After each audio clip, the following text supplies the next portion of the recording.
Então, aqui algumas situações, ó.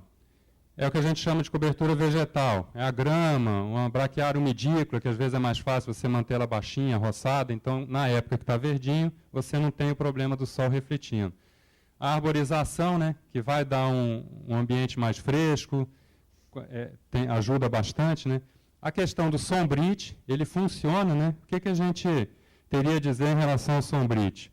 Só tomar cuidado na forma que a gente coloca ele, porque assim, vocês com certeza já perceberam, nesse formato aqui, ó, ele tira o sol, ele quebra o sol, mas ele quebra o quê também? A ventilação.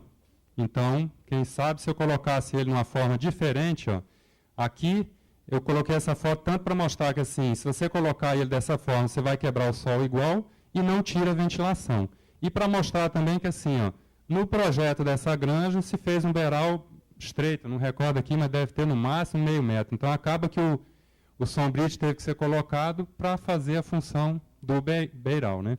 Aqui também mostrando a cobertura vegetal. Então assim, é uma condição que aqui a gente já começa a ganhar pontos, porque assim, vamos sempre lembrar do seguinte, no caso de climatização, cada item daqueles ali contribui um pouco para você chegar no resultado desejado. Então assim, se você pinta o telhado, às vezes você consegue uma redução de 2 graus. Se você coloca uma ventilação, você tem os 2 graus mais uma sensação térmica. Se você tem as árvores, mais o sombrite, mais etc., ou seja, de grão em grão é que a galinha vai encher o papo. Então, assim, talvez só um sistema de climatização mais complexo, que a gente vai ver foto dele aqui também, que você consiga tudo em um só, vamos dizer assim.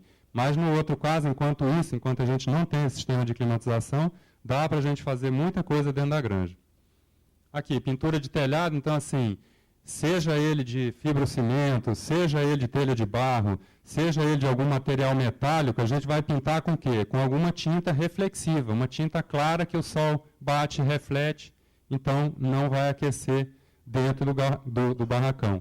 Mesmo que não seja telha isolante, a telha sanduíche lá, a gente vai estar usando uma pintura de tinta clara, né? Normalmente é o branco, né? Aqui, ó, a gente falou na telha sanduíche, então assim, normalmente elas são de metal, aí tem uma camada de alguma coisa injetada, ou então algum polipropileno, ou então um isopor, né? E uma outra camada embaixo para dar estrutura, e isso aqui ajuda bem para as duas situações. Quais duas situações? Tanto para o calor não passar para dentro do galpão, quanto na época de frio, a princípio, o calor não sair de dentro do galpão, porque os animais eles produzem calor, né? Então ela vai fazer as duas funções aí, esse tipo de telhado. Alguma solução mais simples também, então assim, isso aqui é só ventilador, mas junto com aspersor. Aí vocês vão ver N modelos no mercado aí, tem aqueles que já vêm tudo em um só e funciona de uma maneira, de outra, mas assim, o que a gente tem que lembrar é aonde que eu posso instalar um ventilador junto com aspersão. Será que na maternidade isso seria uma solução?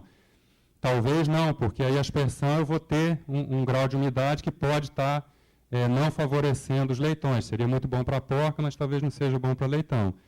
Quem sabe só a ventilação na maternidade já ajuda as porcas. Ah, mas aí eu não vou ter corrente de ar em cima do leitão, você falou que não seria adequado. Mas o leitão, se ele estiver bem treinadinho, ele tem o quê? Ele tem o CRIP escamoteador, onde ele vai ficar lá dentro. Ambiente da maternidade, o ambiente da sala é para a porca. O do leitão é lá no escamoteador, no CRIP, né, que cada um chama de uma forma. No caso da gestação, ou seja, o setor de reprodução, então qual que seria a temperatura ideal? 18 a 25 graus. Então vocês vão vendo que assim, o ideal realmente seria uma temperatura muito abaixo do que as nossas porcas são submetidas todos os dias, né? E aqui tem aquela questão do limite crítico, ou seja, abaixo de 10 graus é como se esse animal entrasse em stand-by, vamos dizer assim, né? Aí ela para tudo e vai começar a consumir energia para tentar se aquecer, então não vai fazer nada, né? Não vai ter digestão, não vai se alimentar, não vai dar leite para leitão. E quando passa de 27, também a gente teria estourado o nosso limite. Ou seja, o tempo todo nossas porcas estão numa condição que elas estão acima do limite que deveria. Então, realmente, vale a pena que a gente pense em alguma coisa de climatização. E aí, no caso da gestação, a solução seja até mais simples, porque você tem só uma categoria de animal lá dentro, você não tem duas como na maternidade.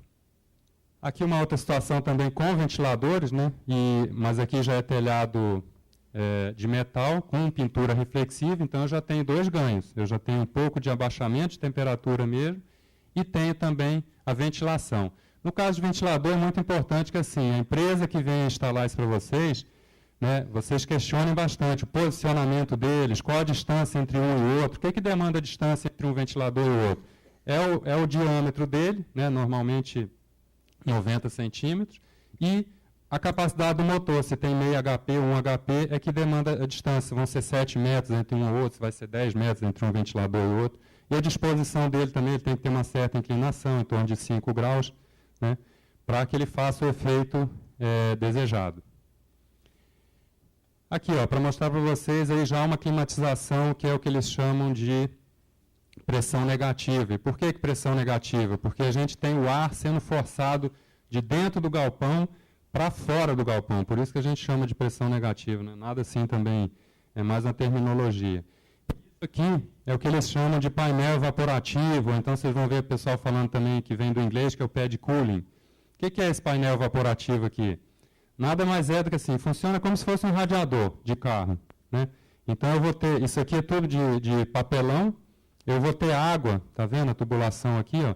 Eu vou ter água escorrendo aqui, como se fosse uma cascata escorrendo. Então, esse papelão tem em torno de 10 centímetros, 15 centímetros de espessura, vai estar sempre úmido. E ele fica lá na ponta do galpão. Ó. Vocês estão vendo? Esse galpão aqui, outra coisa para chamar a atenção, esse galpão tem forro também. Qual que é a vantagem do forro? Você diminui a área que você tem que resfriar, ventilar, etc. E o forro, ele cria um bolsão entre ele e o telhado. Então, isso, ar também impede que o calor entre para dentro do galpão. Então, é bastante interessante que se utilize o forro, né, não só pela questão de facilitar o tanto de equipamento que você vai gastar, mas porque ele também faz esse efeito do bolsão. E aqui você tem um equipamento que controla isso, e aqui, só para demonstrar, 19.8. Se eu conseguir manter 19.8 dentro desse barracão aqui, minhas porcas vão estar felizes, né? E talvez até os funcionários, né? E eu posso dizer para vocês, assim, eu já tive a oportunidade de trabalhar 4, 5 anos com granja, na década de 90 já teve empresas que importaram todo esse sistema, na época não existia aqui no Brasil, foi tudo importado. E assim, 19 graus eu não garanto para vocês não. Isso lá na região do Triângulo Mineiro, Uberlândia, que assim, talvez não chegue a ser tão quente como aqui, mas é muito quente também. 19 a gente não conseguia não, mas 22 graus eu garanto para vocês. Dia e noite em torno de 22 graus. E vocês sabem o que é a grande vantagem da climatização? Não é nem tanto você conseguir a temperatura mais baixa, mas você consegue. Você consegue 22, 23, 24, que já seria muito melhor do que 30, 35. Mas o que reduz muito na climatização, especialmente numa desse tipo aqui, é o quê? A amplitude térmica. Então eu passo em vez de eu ter 10 a 40, eu passo a ter de 20 a 25. Então são só 5 graus. Pode ter certeza que isso aí é uma diferença tremenda.